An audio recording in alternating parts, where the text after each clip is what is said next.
Good afternoon, everyone, and welcome back to the Disney Plus project.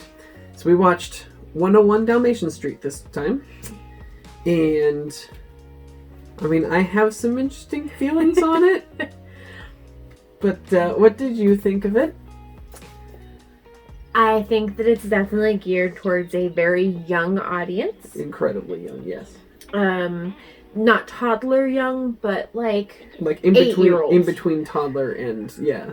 I'd say like 8-year-olds is probably a good target audience. Probably somewhere around between 6 and 9. That's what I would say. Yeah. I don't know. I thought it was okay. It's probably not something I'd choose to watch, but it's not like it wasn't bad. I've seen worse. I've definitely seen worse. If it was on TV, I'd watch it. Yeah. Yeah.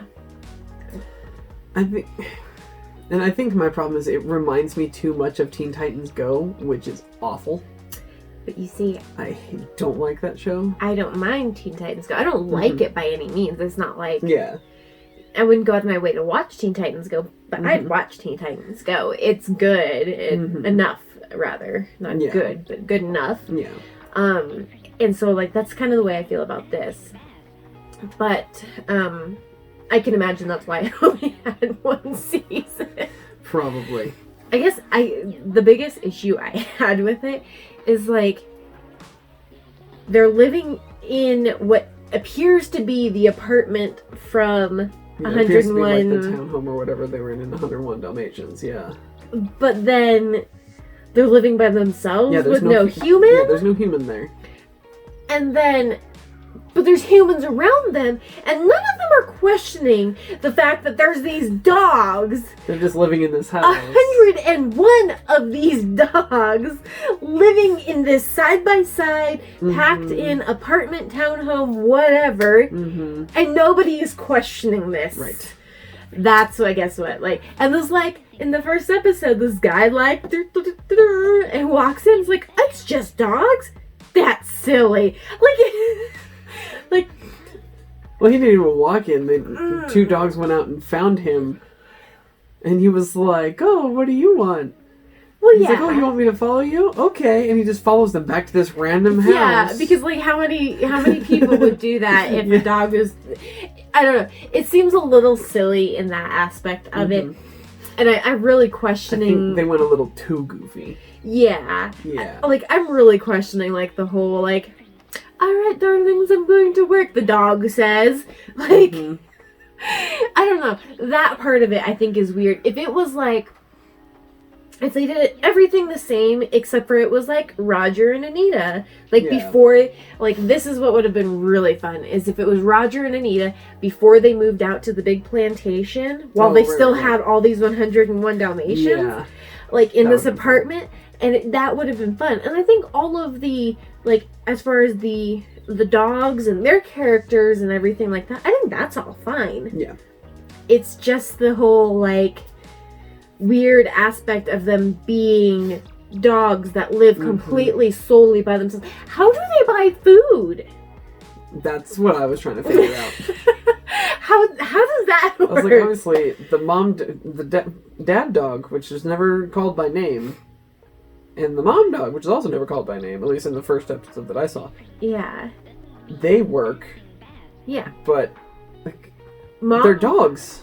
Right. You get paid in biscuits. And they have all these, and maybe all of our questions would be answered if we watched further into this. Maybe. But, they have all these inventions and everything. Yeah. But who made these inventions? They don't have opposable thumbs.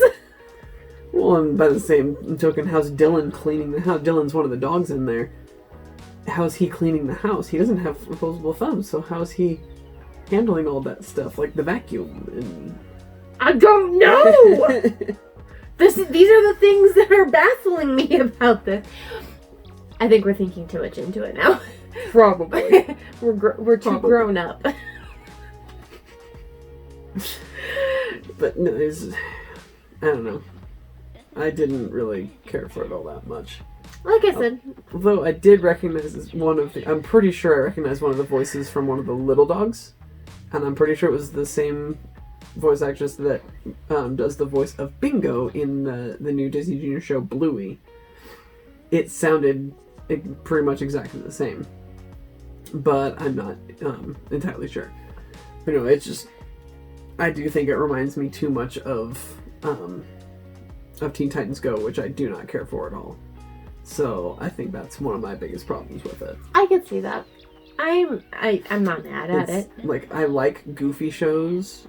Like, I watch Rick and Morty, and that's goofy. But this was over the top, even for me.